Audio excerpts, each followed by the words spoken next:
Hello, and welcome back to another week of the IOGA podcast. I'm Erik Weiseth, And I'm Jack Hurty.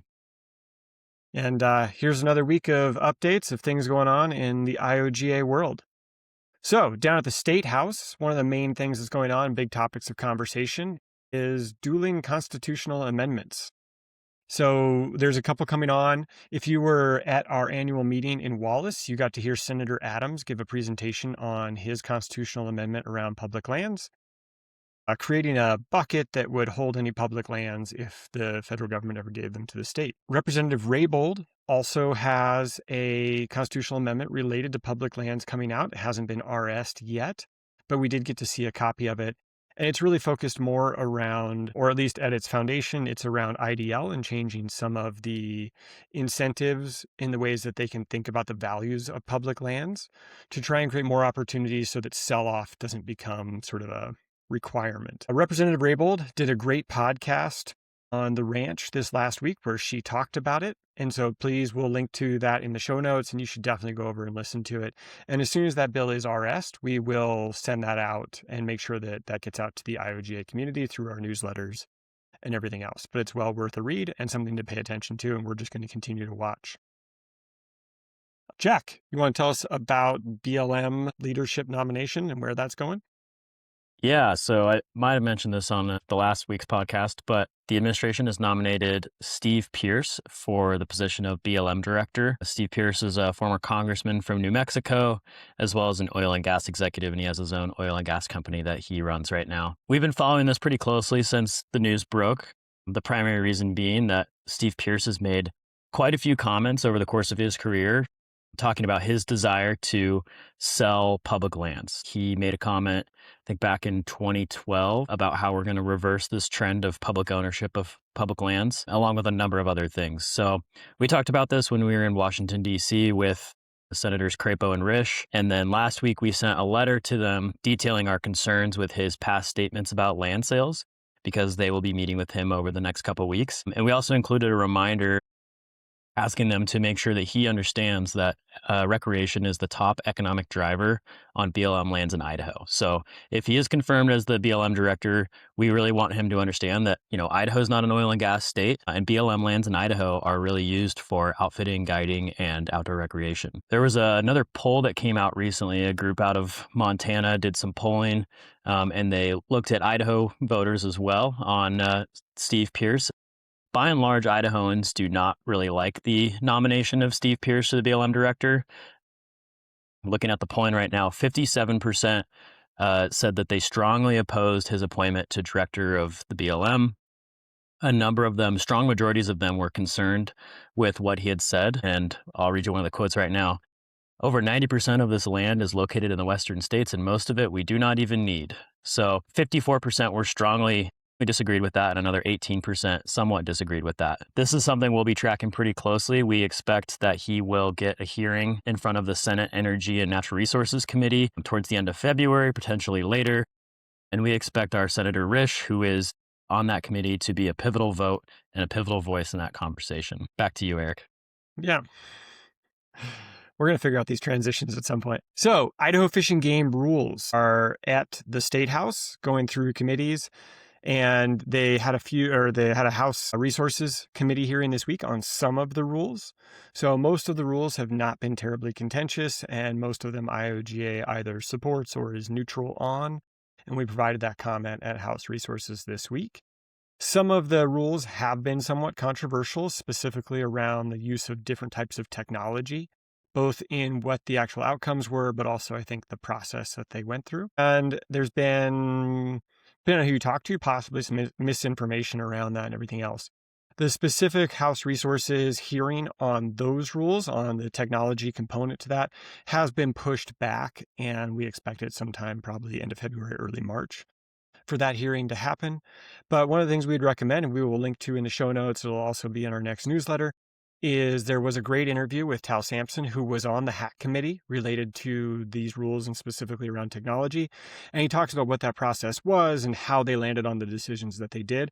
And I highly recommend that you listen to that. So we'll make sure to link out to that. But if you go see it, interview with Tal Sampson on the Ranch podcast. On to the next things. we're starting work at IOGA on getting ready for our Idaho Travel Council grant proposal for next year. If you're out there and you are an outfitter or a guide who is passionate about marketing and specifically about branding Idaho's outdoor adventures, please reach out. We would love some help. Anybody who's kind of into that space. Otherwise, it's just sort of me coming up with my ideas, and those have a limit to how good they can be, and it's pretty low bar. So feel free to shoot us an email and get involved in that process. Can you, I think you got great ideas, Erik, but I'm wondering if you could talk a little bit more about what that grant goes to pay for. I'm not super familiar. Yeah. So the Idaho Travel Council is funded, and they give out grants, and those grants come from the Idaho lodging tax. When you stay at a hotel, there's a tax that's on top of that.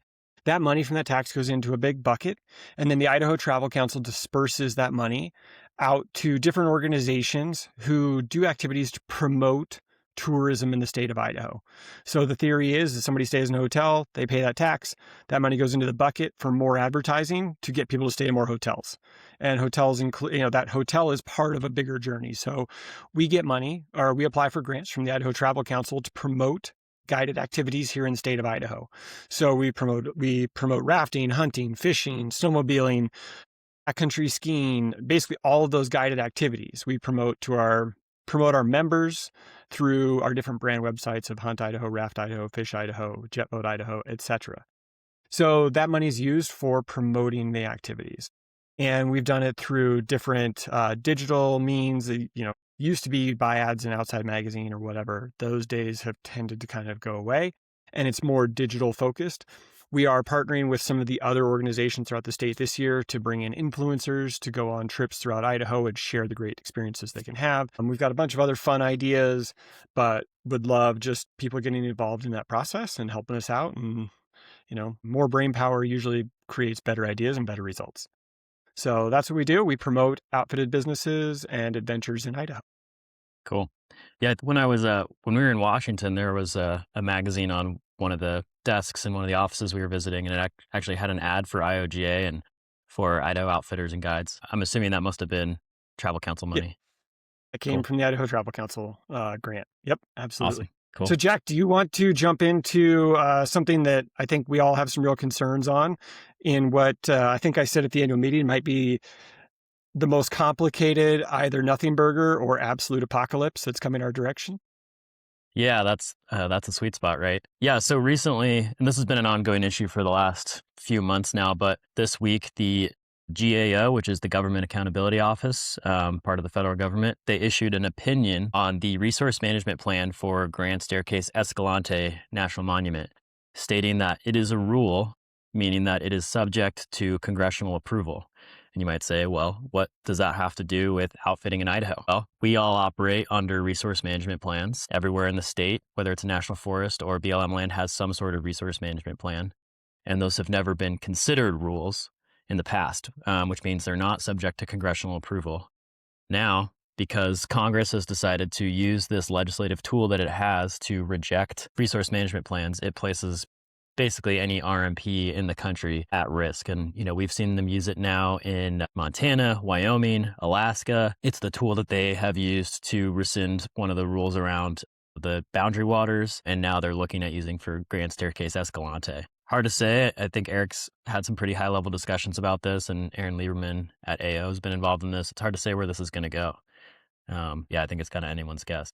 Yeah, I think what's concerning for us is we submitted comments to our senators before they actually took the vote on the original 3, saying that this opens a Pandora's box that is really, really dangerous to the industry because it could invalidate essentially all resource management plans, is sort of a worst case scenario, which all permits that outfitters operate under, their sort of legal foundation is under those resource management plans. So really scary stuff. And when those original 3 happened, it was sort of framed around maybe this is it. We're just going to do these. And our concern was that this opened up the temptation for Congress to keep doing this and sort of step into managing things that had traditionally been under the executive branch and had a process and whatever.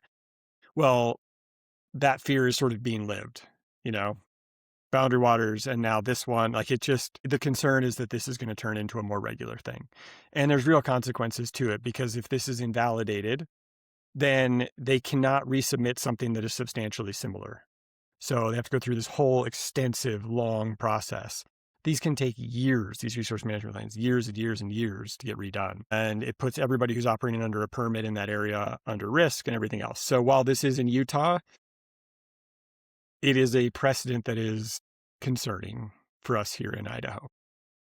Right. And I think what you're saying too about them not being able to reissue a plan that is substantially similar is kind of one of the big cruxes of the issue. I think, anyone that's been involved with a planning process with the federal government understands it's frustrating, it's tedious, it's inefficient. This move is not going to solve those issues. In fact, I think it's going to make them worse, because if you're a BLM manager on the ground and your RMP gets rescinded, now, not only do you have to restart that whole process, but you have to make sure that you're not doing anything substantially similar to the previous one. So it's going to be paralyzing for all these managers on the ground that want to get things done.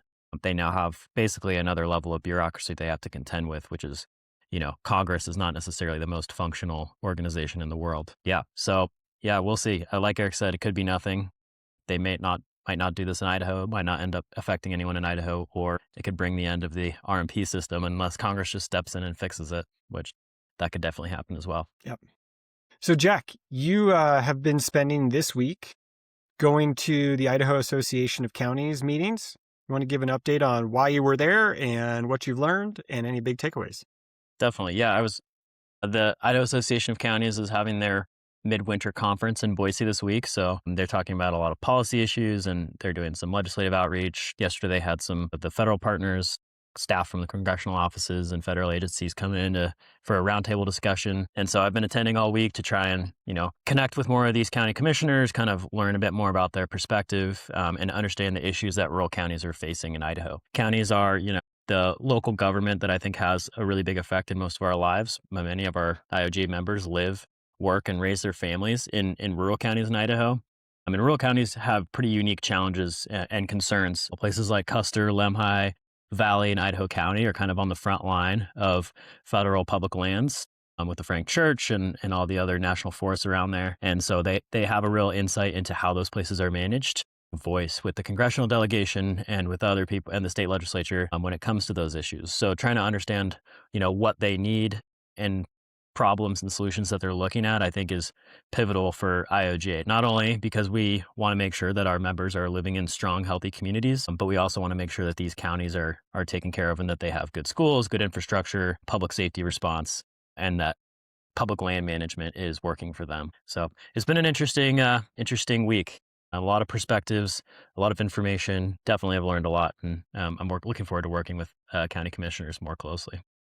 Do you feel like there was any sort of surprises or things that caught you a little off guard or were shocking in the meetings you picked up this week? Well, we had a great conversation with Will Nalen the other day. Many of you might know he's a Custer County commissioner, used to be on the Idaho Fish and Game Commission. And I think Will had some real good insight into federal public lands in Custer County.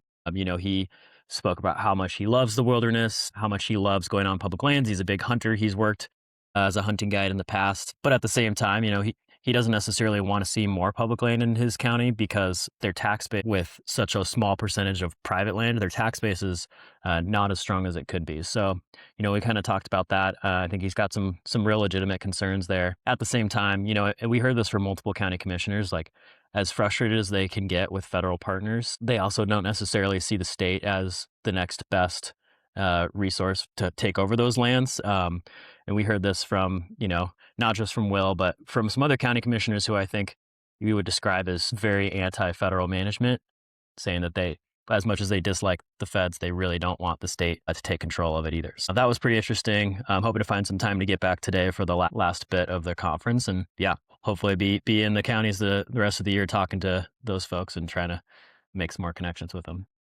Awesome. Yeah. All right. Well, our final bit of news for the week is one that I think is pretty exciting.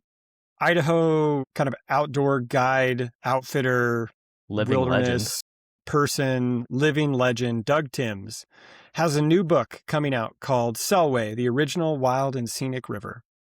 It's a primer for people interested in wilderness and how this special place represents what the Wilderness Act is all about.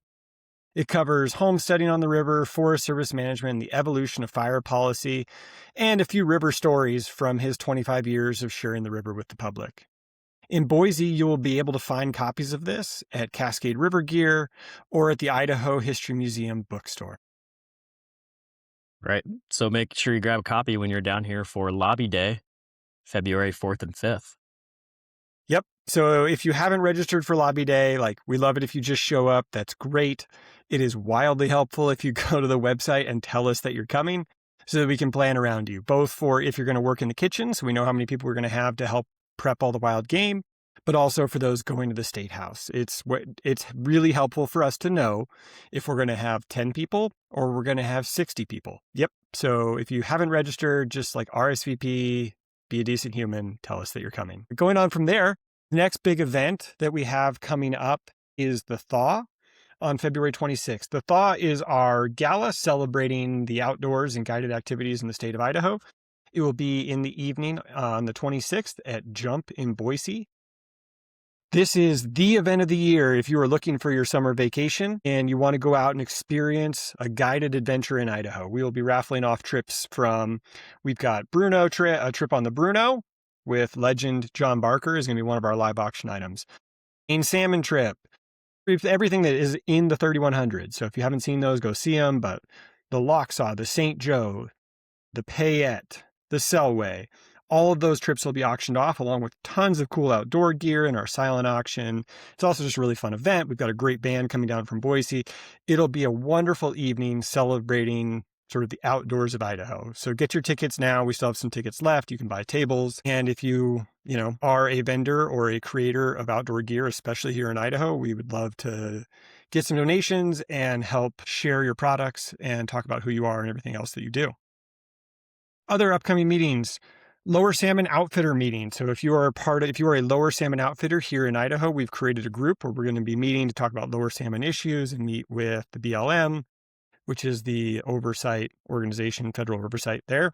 That meeting has been confirmed for April 13th. We're still working on finalizing the location time. We'll get all that out here shortly. SNRA Outfitters, we are working on confirming our spring meeting. We may even have two. You should hear an update later this week.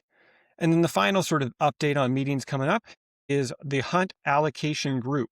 If you are one of the regional reps selected by your region to represent them on the Hunt Allocation Group, we're going to have a meeting on the 6th, the day after Lobby Day, at U of I Boise. You should have received notification. There will also be information on the website. Any IOGA Hunt member outfitter is welcome to join those meetings just to listen in and kind of see where things are going. So, moving on to our interview for the week. This will be our first interview of the podcast series. Jack interviewed Roy Akins, and they talked about their trip to D.C. advocating for anadromous fish. Jack, anything you want to tell people before they listen to the interview? I just think it's a great interview. Roy's obviously a really good advocate for salmon and steelhead, but he's also a guy that's got some great stories. So I encourage you to listen to the whole thing. He talks a bit about his salmon survival swim at the end where he swam the entire Salmon River. So I think it's a good show. Check it out. I haven't heard that, but I haven't gotten that far through the interview yet. That sounds awesome. I didn't know Roy swam the whole Salmon River. That is rad. And he's looking for someone to do it again. So sign me up. Yeah. I've swam lots of it already, sort of accidentally, most of it, but that sounds awesome. Yeah. Cool. Well, here's the interview.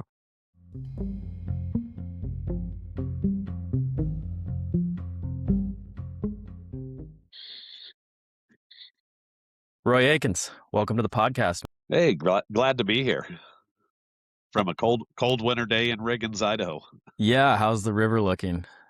We've been fighting a little ice this week in the first few hours of the day, but by the time you get to 11 o'clock, everything clears out, sun pops out, and the weather's been stunning in the afternoons, and we're catching a few fish, so that's good. Nice. Awesome.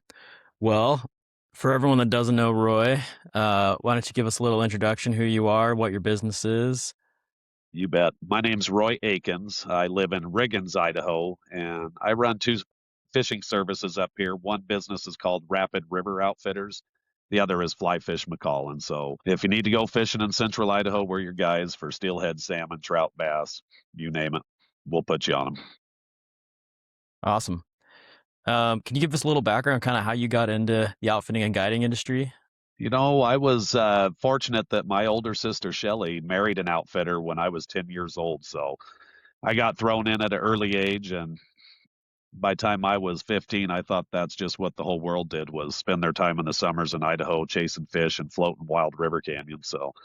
So as I matured, got my guide's license, worked for my sister, it wasn't long that I knew I wanted to be on the Salmon River, left southern Idaho where I was raised, and spent the last 30 years trying to carve out a niche here in Riggins, and spending all my free time working and guiding and playing on the Salmon River. Awesome. Yeah, that's pretty cool. And you're an IOGA board member and city councilman in Riggins. Yep. I'm a fifth term city councilman. I just started my fifth term, so I feel it's important in small town Idaho not only to wear a lot of hats. So I also serve for over 20 years as the dive team captain and numerous other boards to even mention. But in small town Idaho, it's really important to not only promote your business, but to promote our little corner of the world and make sure people know we exist, and bring folks here to visit our beautiful rivers, canyons, and use our little town as a jump off to do that. So when you live in small town Idaho, you wear lots of hats, and the IOGA board is one of those hats. But I'm really proud to be serving my second term as an IOGA board member, and the good work that we're able to do, and also selfishly to promote our little town of Riggins with that platform. Yeah, well, that's awesome. And happy to have you here on the podcast and kind of get to pick your brain, because week before last, you and I, along with a few others, were in Washington, D.C. talking about salmon and steelhead with our elected representatives. And, kind of like you were just saying, you're a busy guy. You got a lot of things going on. And so I was wondering if you could tell me a little bit about why you felt like you wanted to prioritize that trip and take time out of your busy life to fly back east for a whole week. Well, number one, years ago, I made a commitment to myself and to the beautiful fish that live in our river, that any chance there was a opportunity to stand up and speak on their behalf, that I would always say yes, and I would always be there front and center. So in order to maintain and keep that promise to myself and to our fish, it was a no-brainer to say yes when the invitation came to go back east. Uh, every year we also do the lobby days through the IOGA at our state capitol. That's a great place to get your feet underneath you and get the experience to walk into these meetings and to share your knowledge with our leadership, to share our concerns. But most importantly, it's the realization and the feeling it gives you to know that these doors are open, these buildings are available. You can walk in as a citizen. You can take the time through organization and the setting up of meetings to have access to the people that pull the strings, that control ultimately your life and your future, and how we live in this country. And to see that democratic process at work, know that you can be part of it, even if you're just a regular guy from a regular little town. And it's really empowering. It's I think effective, and I think it's the most important way for everybody to engage in our government, which is designed to be run through the people. Yeah. And yeah, quick plug for Lobby Day, February 5th in Boise. We're still looking for volunteers to help out in the kitchen, to go to the State House, to lobby legislators. And then if you haven't heard about this, we do a big dinner after the Lobby Day with wild game, steelhead and salmon that Roy's caught and others have caught, hosting legislators, the governor, lieutenant governor, attorney general, and everyone. So it's a great time, and hope folks will come on down to Boise for that on February 5th. You bet. Okay. The food's fantastic, and you will leave feeling full and whole when you come out of there after having that opportunity to visit with everybody and express your feelings and concerns. Yeah. So in our meetings last week, we were able to meet with the whole Idaho delegation, both congressmen and both senators. I'm curious if there's a moment that stood out to you most from any of those meetings, anything in particular or any themes. The biggest thing that I seen come out of that meeting was the fact that we were the carriers of important messaging that you take for granted, things that happen in our state that we're aware of with our feet on the ground, our time on the river, our knowledge of the fisheries. Sometimes information doesn't get transferred like you would hope or expect. And so the fact that we went back there and carried the message that no reds were counted on the middle fork of the Salmon with wild fish, and to see the surprise and ultimately concern from the delegates from Idaho, because It wasn't biologists. It wasn't state leadership. It was outfitters and the IOGA that carried that message back there to them. And so it was a shining example, I guess, that those guys aren't privy to everything and all information. And sometimes it takes a simple messenger to take the time to make the trip back there to let these guys know what's going on because they don't know everything. And we need to share what we know with them. And that highlights the importance of what we did and what we went back there for, I truly believe. Yeah, I definitely agree with that. I think that's a striking thing when you talk to congressionals is uh, how much they don't know, and then oftentimes they don't even know what they don't know. And so even just a small fact that might seem obvious to people that are out on the river every day can be hugely impactful for them. And something I seen as well, Jack, was that when we were talking to those guys and we bring up the issues of wild fish and their decline and how scary it is that we're getting so close to possibly seeing the last days of some of these fish runs. But at the same time, to bring up the subject like 1.3 million hatchery fish dying in the Rapid River this fall, which will lead to possibly a complete closure of our salmon season in a couple of years, which is devastating for a little town like Riggins. But to express information like that, even that these guys were unaware of, that in our area was headline news. Yeah. Yeah, I'm sure that a lot of them have no idea even where the Rapid River hatchery is. And so that, again, it just goes back to making a point to me that these trips are important. They have value, and you just got to sometimes get off your butt and make it happen. And thanks to you, you gave the leverage to make that happen. Yeah, well, I had a good time, so I was happy to do it. Was there any meetings that were your favorite? As an Idaho fisheries guy, visiting Mike Simpson and hearing some of his positive words of encouragement rather than a connotation of maybe not such encouragement from some of the other delegates when it comes to what we could do and what we need to do to support and save our wild fish runs in Idaho. And so always going into Mike's office is reassuring to know that somebody's out there that has similar views and is willing to stand up and be a champion for our fish. These fish need heroes, and right now, you know, groups like IOGA are some of the only ones putting on a cape every day to defend them. And so seeing Mike be back there and have a similar mindset of how important these fish are, that we need to do everything we can to help them. Time is critical. That's reassuring to me. And obviously that was an important meeting just for my own reassurance and my own mental health. So some of the other meetings can be depressing, and when you see that you have completely different ideas, but at the same time, hopefully leave that spark with those individuals that may grow into a fire that ignites and drives them to champion our fish like Mike has. Yeah, absolutely.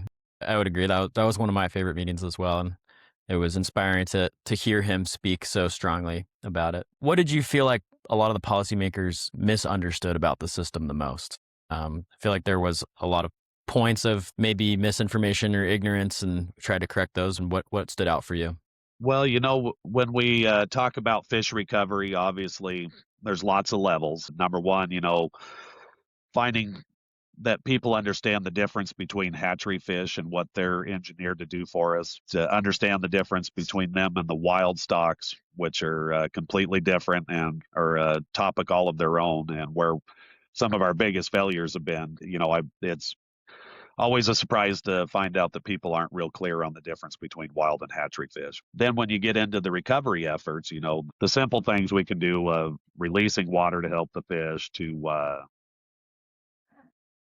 dealing with predators, but then ultimately knowing that our final solution to restore salmon and steelhead in Idaho, the wild stocks, to their original glory, is going to be removal of dams. And to see the misinformation, which has been crafted by some of the opposition to fish recovery, but to see those guys buy into the facts that the energy is so important and cannot be replaced. The fact that flood control is still being talked about from the lower Four Snake River dams. That probably most disturbing was hearing some of our leadership talk about how we can't leave farmers without irrigation. And we've proven time and time again that irrigation is not a major factor and that could easily be replaced. And so to hear those same talking points over and over and over again when we've been down that road so many times, it's it gets hard to listen to and have to start from scratch to debunk some of those falsehoods when it comes to dam removal.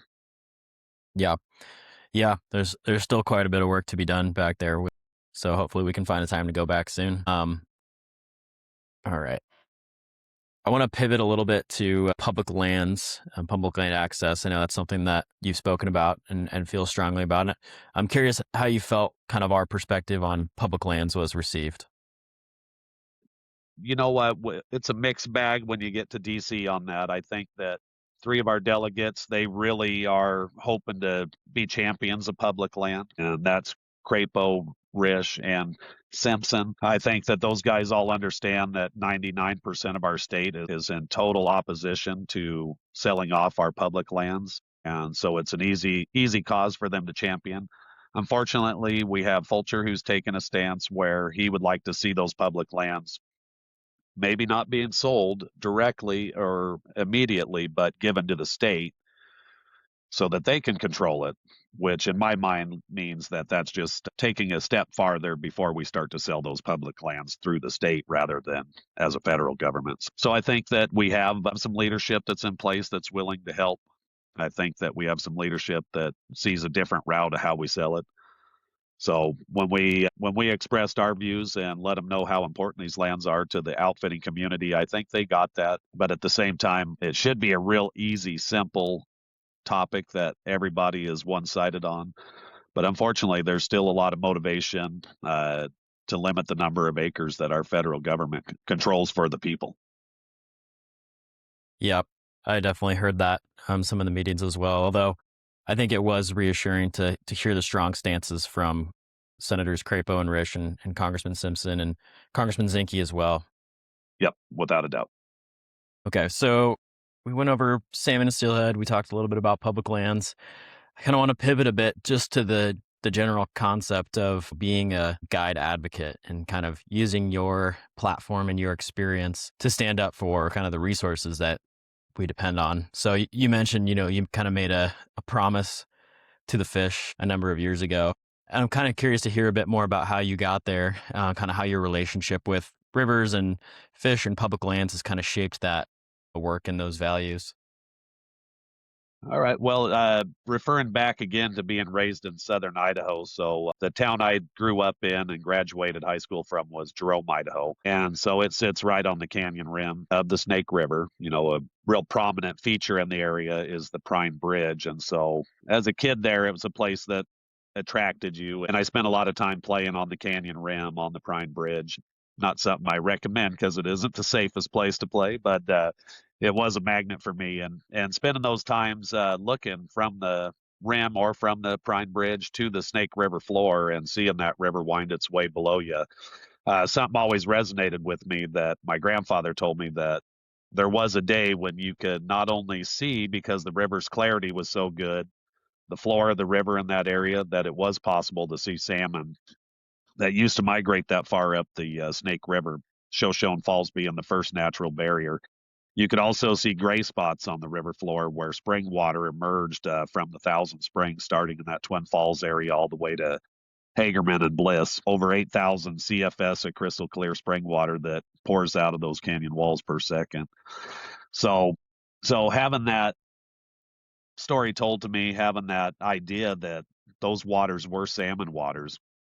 I also distinctly remember a trip to Wells, Nevada, where you drive through the desert south of Jackpot, Nevada, and an old broke down sign that's barely readable and barely hanging in there that talked about salmon spawning in the Salmon Falls Creek meadows out there in the high desert of North Nevada, and being amazed that that was even a possibility.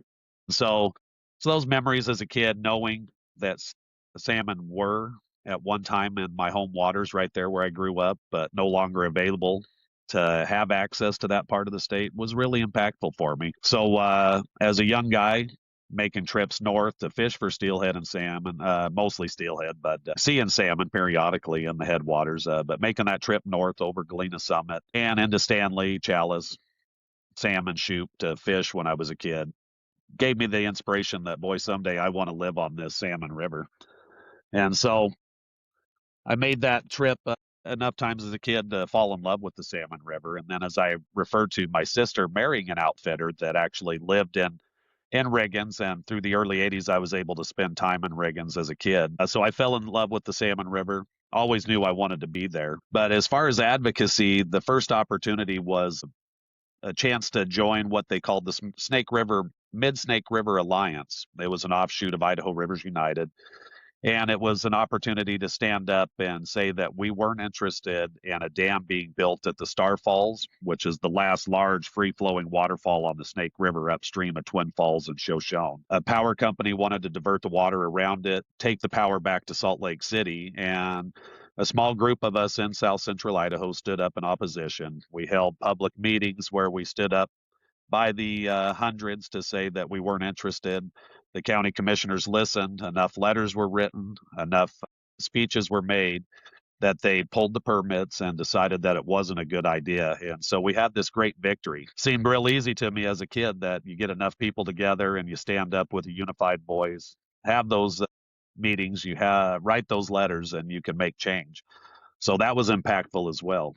So brief period after that, I was starting to get involved with the salmon and steelhead issues as we had in 1993 when Lonesome Larry showed up and was a red flag for the sockeye runs in the headwater basins of the Salmon River. We started championing the cause of dam breach at that time, being the number one culprit, even though Bonneville Power in those days was putting up a great smokescreen that it was industries in our own state that were detrimental to those fish and the reason they weren't returning in large numbers, making a lot of our local residents in opposition to the fish saying, my job ain't worth a dang salmon. I've heard people say that straight to my face. So it was important at that time, I felt like, to try and blow away that smoke screen and to let people realize that, hey, there's issues downriver because we have perfect habitat in Idaho. We have perfectly clean, clear waters. We have the real estate for these fish to spawn and rear end, but they're not getting here. And at that time, it was being said that it was habitat deprivation that was the main leading cause of fish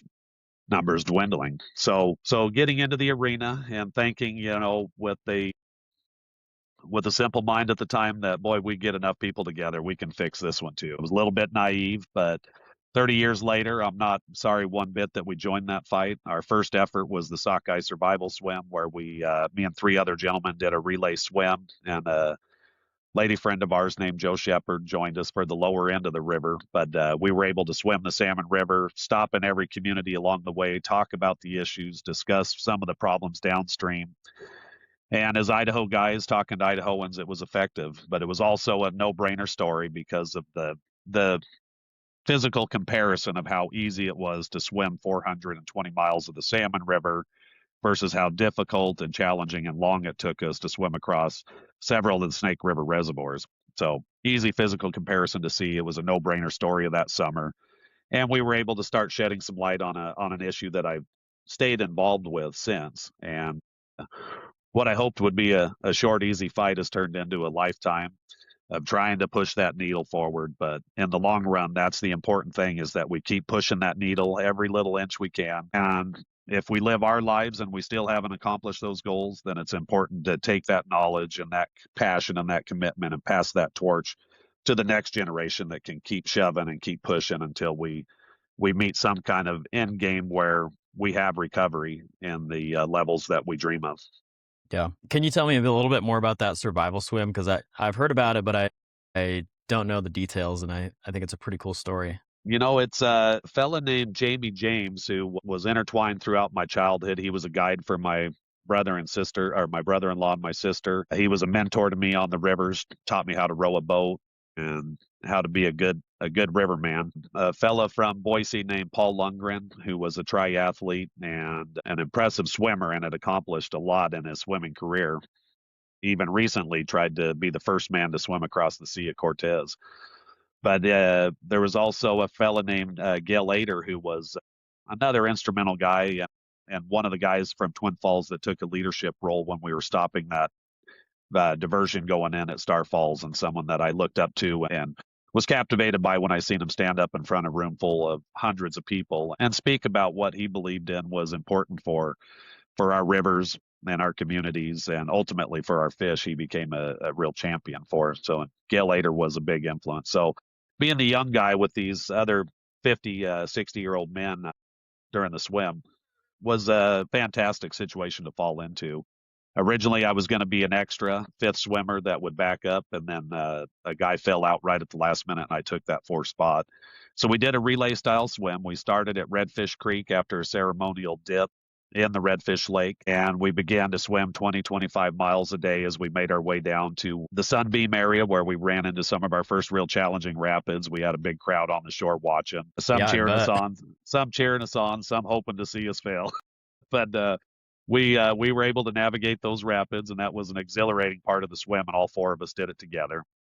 We by the time we made it to Chalice, we were starting to blend in with the communities and camp near them. So with Chalice, we put our support raft, which was decorated wonderfully with the support of NRS and a mini grant from Idaho Rivers United. We put it on a trailer and we went through the Fourth of July parade, which was pretty entertaining. And I remember the guys were on the float. We were sponsored by Annie's Pasta and an offshoot company power bar that was called Stoker Bar at the time. And so we were throwing boxes of Annie's Pasta to the crowd, and I was That's awesome. running behind our float and handing out brochures that talked about some of the critical issues going on downstream and gave some basic information about what was holding up our fish and how many of our smolts we were losing on the out migration every year. And I remember in front of the bar in downtown Main Street Chalice running up to a gal, and just before I got there, she was looking at our float, and I overheard her say,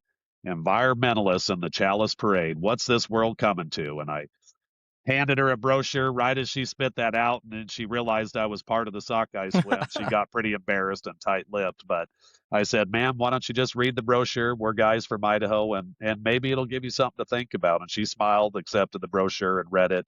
And at that moment, I knew that we could have an impact, and it comes down to changing or educating one person at a time on the issue, and at least giving them the information so they can make a solid decision themselves about what's really going on with their fisheries. We did a similar deal in salmon, spent time going up and down Main Street. We did a 3-day layover in Riggins to talk about the issues and do a media event where we met with folks. It was pre-internet era, so everything was newspaper, magazine, nightly news. Even BSU Radio did a little documentary on the. So as we hit the Great Snake Lake and left the Salmon River, the hardships really increased, and we had some people that were weren't real polite to us, but we also had some people really reach out, including in Soton, Washington, where we stopped and spent time.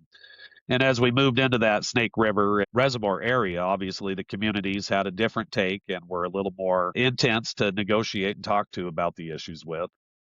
So, but when we got to the little town of Asotin, we were, starting to realize that we were in an area where we weren't terribly popular. But the mayor and a sheriff met us on the dock, waved us in. We thought for a moment we might be in trouble, but they actually wanted to buy us dinner, and they had their best or their finest motel room available for us so that we could come in, shower, and get cleaned up and have a bed to sleep in for a night, which was really nice. And so again, all leading up to the fact that, hey, we're all people that live here along these rivers. We all love these fish and want to see what's best for them. And it's just a matter sometimes of sitting down and talking and discussing those differences in a civil way that can really be impactful. In this day and age, they probably wouldn't allow it, but when we got to Granite Dam, obviously a looming feature in our swim, where we got there and swam up to that big concrete wall, giving you a real sensation to what our fish must feel. The Army Corps, who probably wouldn't allow this now, allowed us to swim into the lock, stay in the water, hold on to the outside of several boats that were brought down, jet boats. A bunch of Nimi Poo folks were there, and they had drums that they were beating in the jet boats as they lowered us that 100 feet through the lock. Just about pulled my swim trunks off. So that was a sign that maybe we should have gotten the boats for this part, but we wanted to stay in the water the whole way. That was important to us. And probably one of the most powerful parts of the swim was when the locks opened. The Nimi Poo were drumming and singing their prayers for the fish in the back of the jet boats. We swam out of the lock, and as we swam through the gates of this giant lock, a dead Chinook floated to the surface that had had its head crushed in the locks. And our friend Paul picked that salmon up over his head and swam the next 4 or 5 miles down the river, holding that salmon in the air over his head as we were starting to head through the second reservoir and approach our finish line. And it was powerful stuff. Neat to be part of. Yeah, So, that's amazing. Just clarify, you swam all those rapids from Stanley to like I said, Lewiston? we did, but we did a relay. Once we got through the initial start, we swapped into a relay style. So some of us would rest and take turns rowing the cargo and the support safety boats. And then one person was always in the water the entire journey. So one of us was always swimming. And I remember myself, the river flow stayed really high that summer. And if I look back now with all the data we can look at through the USGS website, the summer that we picked, there has been no duplicate of, and the river ran extremely high from July 1st through when we finished the first week of August. And mid-July, when we got to Chittenden Rapid, one of the bigger, scarier rapids, the river was still running in the high 20,000 CFS range. And Yeah. that's towards the end of July. When we got to the Slide Rapid, which was the next big feature on the river that we were nervous about and uncertain about.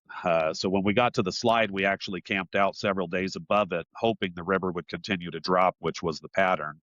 Even though in that day and age, it was a phone call to get the CFS. So we were putting sticks on the water edge every night to see where the levels were.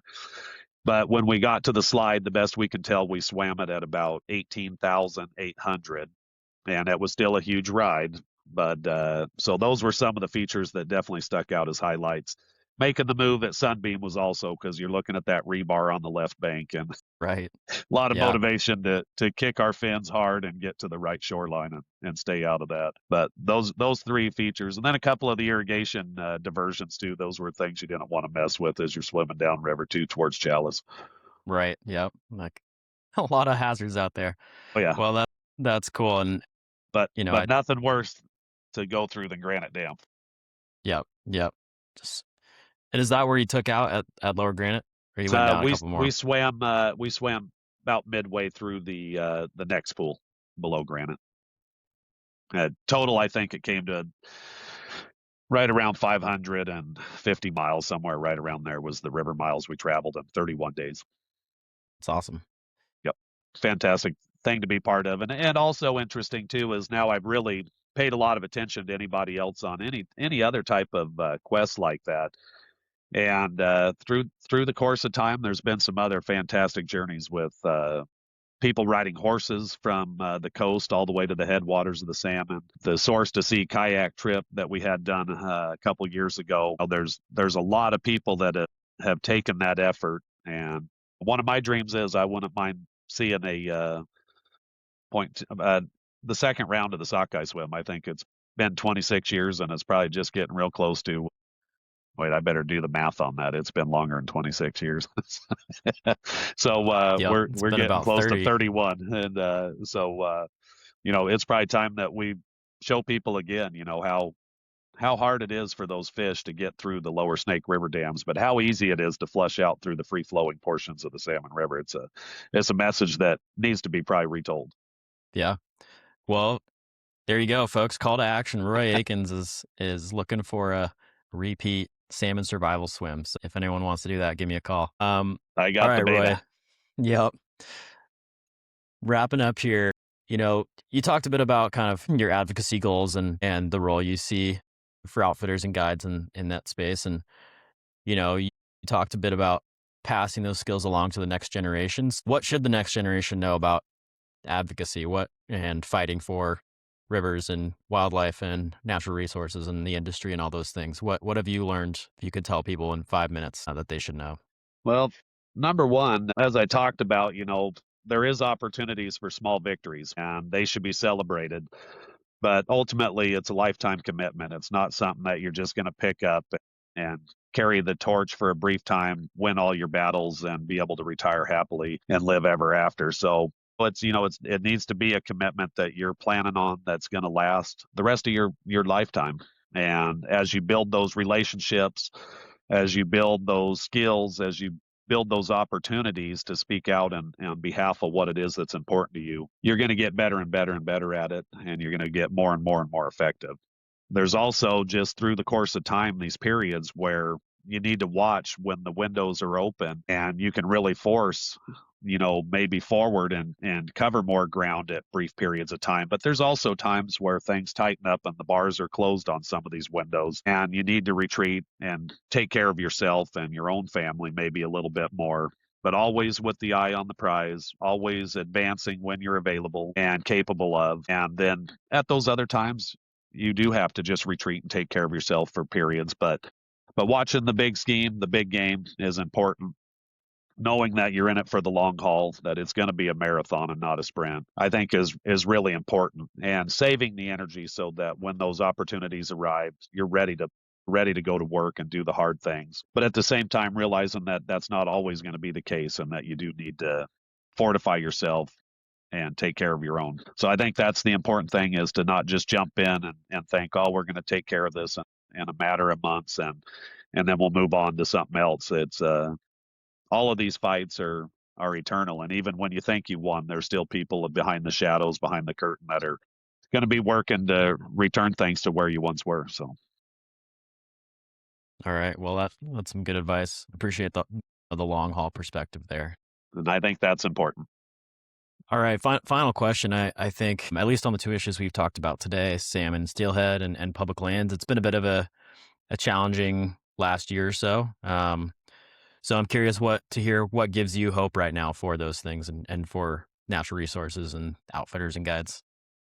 Well, what always gives me hope is that big game perspective I was talking about has allowed me to see this country run by multiple administrations. I've seen change in leadership. There was times in my life where I never thought anybody on a federal level would stand up for our fish, but then I've been surprised, and I've seen that happen. I've seen presidents who have taken notice of the issues in the Northwest and have lobbied in favor of fish recovery and commitments to tribal treaties. We've seen the opposite. So in this country, we just have to persevere. We have to be in these times where we're just fortifying ourselves and hunkering in, because we know there's always potential for change on the horizon. We always know there's going to be opportunities to vote for people that are going to be more in line with what we believe needs to happen and how we want to live our lives in this country.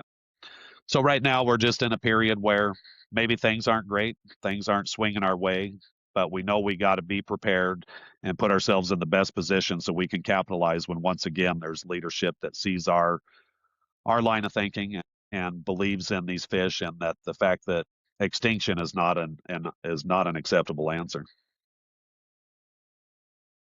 All right. Well, appreciate it. Thanks for your time, man, and thanks for coming on here and sharing You your bet. wisdom with us. Yeah, always enjoy hearing the stories from you, Roy. And Had to give a little shout out to the Hawks since they won last night. Go Seahawks. All right. Well, we'll look forward to seeing you next time, Jack. I appreciate you bringing me on and letting me share some thoughts. Absolutely.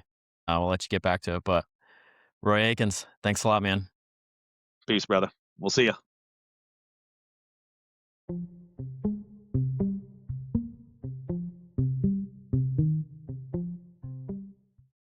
Hey, thanks so much for joining us today, and thanks to Roy Akins for a wonderful interview and for going to D.C. and advocating for outfitters and the needs of outfitters.